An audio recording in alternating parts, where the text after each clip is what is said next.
Hello बच्चों, welcome to mega mind academy. बच्चों, इस बार जो हम आपके सामने टॉपिक लाए हैं वो बच्चों है कॉम्प्लेक्स नंबर। और कॉम्प्लेक्स नंबर जो बच्चों टॉपिक है क्लास 11 सीबीएसई बोर्ड के हिसाब से होता है। साथ ही साथ जो बच्चे आईआईटी जेई एनडीए या एयरफोर्स की प्रिपरेशन कर रहे हैं उनके लिए भी बच्चों ये बहुत ही इंपॉर्टेंट चैप्टर है, तो आप इसको बड़े अच्छे से पढ़िएगा। और एक ये ऐसा चैप्टर है बच्चों जो आपके लिए एक अलग सी दुनिया लेकर के आएगा, जो कि क्लास 11 से ही शुरू होता है। और इस चैप्टर में बच्चों बहुत ही मजे आने वाले हैं। अभी तक जो भी वीडियो हमने अपलोड किए आप उनको देखिए, और ज्यादातर हम आपकी क्या कर रहे हैं, प्रॉब्लम को रिजॉल्व करने की कोशिश कर रहे हैं। टेक्निकली जितना अच्छा हो रहा है हमसे कर पा रहे हैं। और जैसे भी लॉकडाउन चल रहा है तो आप लोग भी कोशिश यही करिए कि घर पे ही सारी चीजें पढ़ने की कोशिश करिए। आपके ट्यूटर अगर आपको कोचिंग में बुला रहे हैं तो बिल्कुल अभी रिस्क मत लीजिए। आप ऑनलाइन यूट्यूब पे जहां से जैसे कांटेक्ट बने बच्चों वहां से पढ़िए। हम आपकी जितनी हेल्प हो सकती है वो कर रहे हैं। तो बच्चों देखते हैं बच्चों, आज का टॉपिक जो हमने लिया कॉम्प्लेक्स नंबर है। कॉम्प्लेक्स नंबर को जाने उससे पहले कुछ चीजें बेसिक में हम लोग करना चाहते हैं। देखते हैं कॉम्प्लेक्स नंबर। उससे पहले बेसिक जो है हमारा वो ये इस तरह से रहेगा कि अगर मैं आपसे कहूं कि बच्चों 3 का स्क्वायर आप बताओ कितना होता है, तो आप बोलोगे 9 होता है। मैंने कहा 3 का स्क्वायर कितना होता है, तो आप कहोगे 9 होता है। अगर मैं आपसे कहूं माइनस के 2 का स्क्वायर कितना होता है, तो बच्चों आप कितना बोलोगे, 4 बोलोगे। अगर मैं कहूं 0 का स्क्वायर निकालो, तो आप क्या करोगे बच्चों, 0 ही बोलोगे।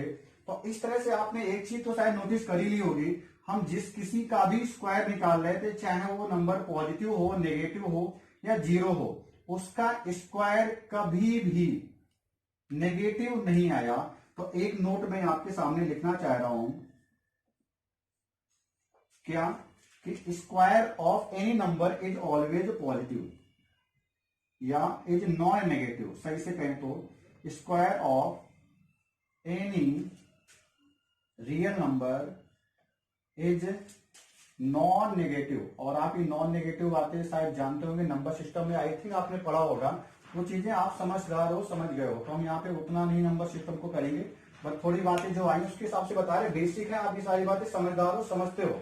अभी हम लोग बेसिक में दिखा रहे हैं कॉम्प्लेक्स नंबर कैसे आता है, कैसे बना, क्या ऐसी जरूरत पड़ी हमें, ये चीज आपने कर ली। अब अगर मैं आपसे कहूं, दूसरा पॉइंट यहां से ले रहा हूं कि अगर आपसे हम ये कहें बच्चों कि आप हमें ये बताओ एक्स स्क्वायर इक्वल टू अगर 9 लिखते हैं, तो क्या आप इसको जानते हो, एक्स माइनस 9 लिखोगे, x square minus 9 equal to 0 लिखोगे।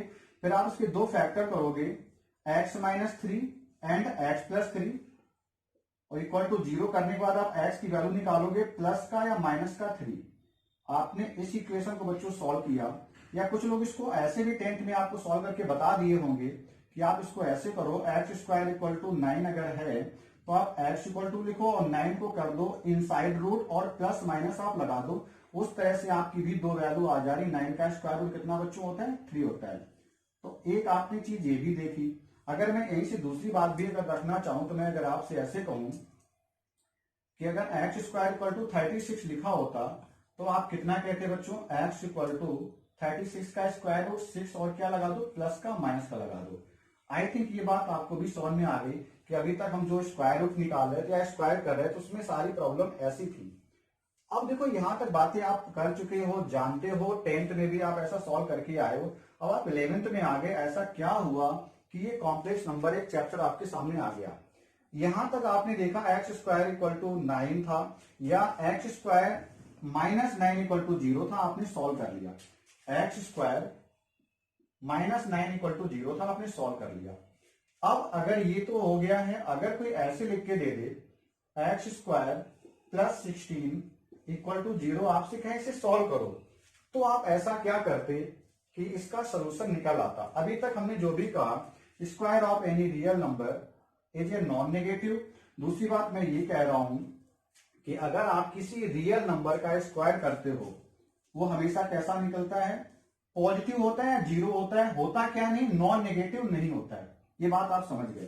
तो अब मैं आपसे कहने जा रहा हूं कि अगर आप इसको सॉल्व करोगे, तो आप अगर ऐसे लिख दो इसको, एक्स स्क्वायर इक्वल टू में कितना बच्चों 16 उधर जाएगा, माइनस का हो जाएगा। तो हमने अभी आपको एक नोट डलवा के लिखा हुआ है कि किसी नंबर है जो रियल अगर रियल है, उसका आप स्क्वायर करते हो, वो कैसा होना चाहिए, नॉन नेगेटिव।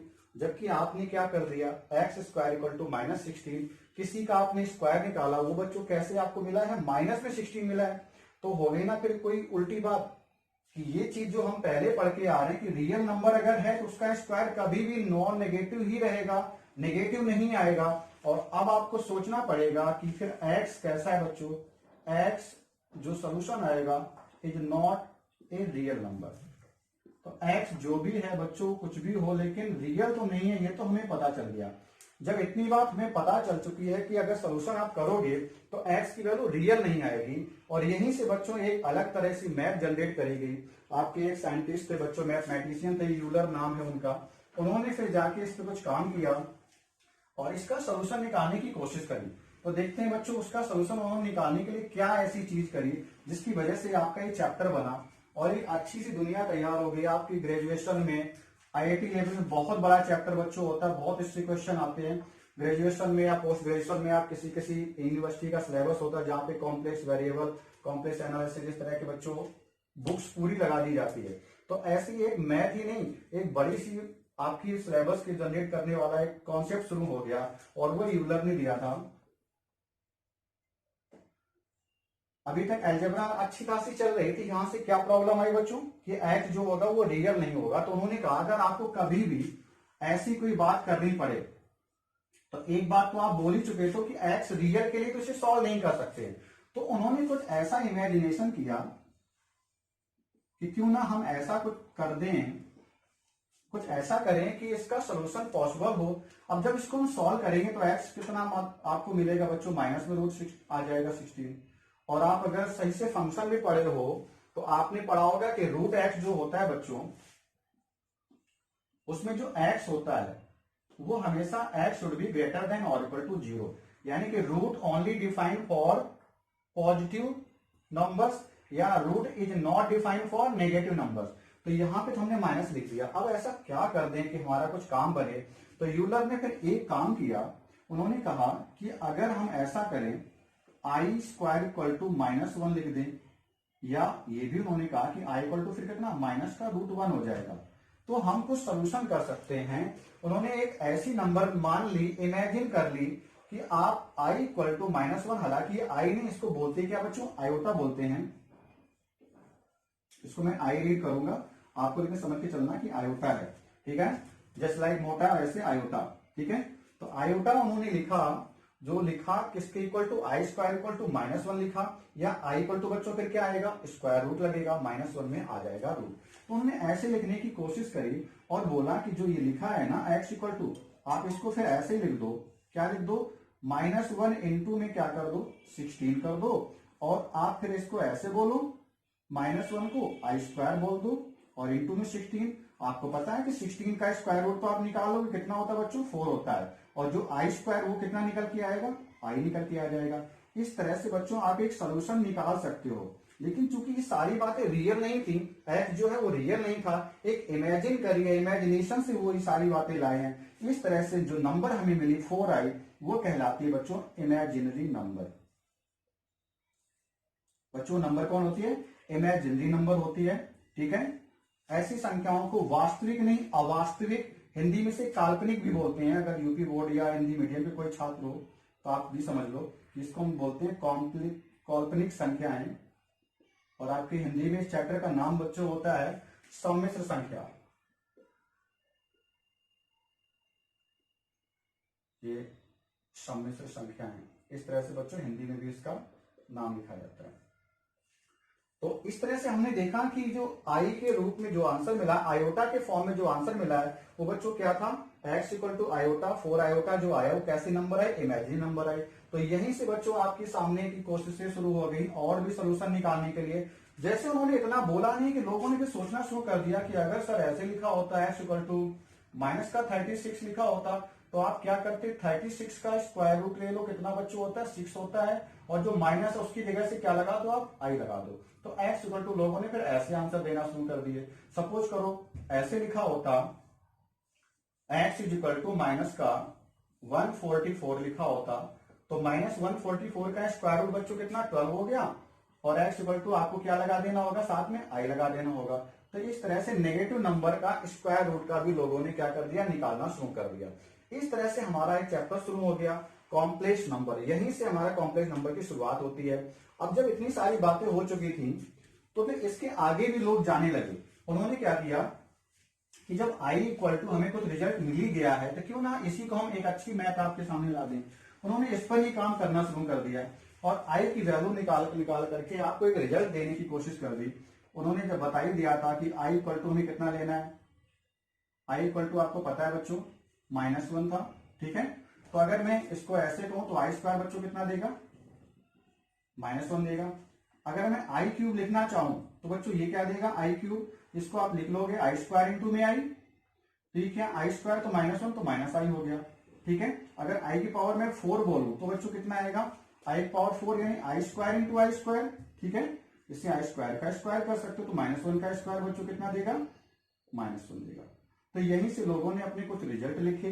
वो किस तरह से लिखे कि अगर मैं i की पावर 1 मिले तो आप इसे क्या लिखोगे, i लिखोगे, यानी i इक्वल टू i² कितना बच्चों -1, i क्यूब कितना बच्चों -i, i की पावर अगर 4 बच्चों i यानी आयोटा, ठीक है ना। मैं i रीड कर रहा हूं बट उसे क्या बोलोगे आप, आयोटा में सो स्मॉल लैंग्वेज में बोल दे रहा हूं। तो i की पावर 4 को आप क्या बोलोगे, 1। ये आपके 4 रिजल्ट जो हैं इनको याद करना पड़ेगा आपको। इन्हीं के थ्रू बहुत बड़ी बड़ी बातें भी होने वाली हैं। इस पर भी अच्छे अच्छे क्वेश्चन जो बनेंगे वो देखते हैं कैसे है। ये बेसिक रिजल्ट आपको जानने चाहिए। सपोज करो मैं अगर आपसे ऐसे कहूं कि अगर इतनी सारी बातें आपको पता है तो बताओ जरा i की पावर में 96 कितना होता है। तो बच्चों हमें ये देखना होगा कि इसको कुछ ऐसा लिखा जाए जिससे हमारा काम बने। तो हम इसको फिर कुछ बनाने की कोशिश करते हैं। हमने कहा कि 4 इंटू समथिंग लिख सकते हो, आप कह सकते हो कितना लिख सकते हो बच्चों, 24। और इसको क्या लिख दें, i टू द पावर 4 और बाहर कितना 24। क्या i पावर 4 1 होता है, बिल्कुल होता है। तो मैं इसे 1 की पावर में 24 लिखूंगा और आंसर कितना आ जाएगा बच्चों, 1 आ जाएगा। तो इस तरह से हमें एक अच्छे अच्छे क्वेश्चन को मिलने शुरू हो गए। अब हम इस पे देखने जा रहे हैं कि थोड़ा बड़े लेवल पे काम अगर करना पड़े तो हम ऐसा क्या काम करें जहां से हमारा कुछ आसान से रिजल्ट आने लगे। तो वही चीज करने जा रहे हैं। देखते हैं बच्चों कुछ आगे। हमें एक चीज तो पता चल चुकी है कि अगर i इक्वल टू i है, i² इक्वल टू -1 है, i cube equal to -i है, i पावर में 4 इक्वल टू 1 है। जरा और आगे बढ़े, i पावर 5 अगर निकालें तो i की पावर 4 इंटू i लिखोगे बच्चों तो कितना मिलेगा आपको, i मिलेगा। तो मैं डायरेक्ट रिजल्ट लिख रहा हूं, i पावर 5 कितना देगा, i देगा। i पावर 6 कितना देगा, -1 देगा। i की पावर 7 कितना देगा, -i देगा। और i की पावर जब आप 8 कर रहे होगे तो बच्चों कितना आएगा, 1 आएगा। तो आप अगर सही से देखो वही सारी वैल्यू फिर से रिपीट होना शुरू हो गई है। एक साइकिल के बाद जहां से वैल्यू खत्म हुई थी फिर से नई वैल्यू आ गई। i से शुरू होकर के हमने कहां पे खत्म किया था बच्चों, 1 पे। इसके बाद वैल्यू क्या आई, फिर से वही आई, फिर से वही -1, फिर से वही -i, फिर से प्लस में 1 आया। तो एक चीज यहीं से आप ऐसे आगे करते जाओगे तो आपको एक चीज समझ में आएगी कि i की पावर 4 कितना दिया बच्चों, 1 दिया। i पावर में 8 कितना दिया, 8 दिया, 1 दिया। अगर मैं इसको फिर से कहूं i पावर 16 तो ये भी कितना आएगा, 1 आएगा। अगर मैं कहूं i की पावर 100 ये भी कितना आएगा, 1 आएगा। उसका रीजन क्या बना कि हर बार i की पावर 4 1 हो जाएगा और 1 की पावर पर जितनी भी लगानी वो 1 देगा। तो एक रिजल्ट बच्चों आपके सामने यहीं पे जनरेट हो गया। अगर कभी i की पावर 4m फॉर्म में दिखे, कैसी दिखे बच्चों, 4m फॉर्म, 4 का मल्टीपल क्या लिखा बच्चों मैंने, 4 का मल्टीपल, उसका आंसर हमेशा कितना होता है बच्चों, 1 होता है।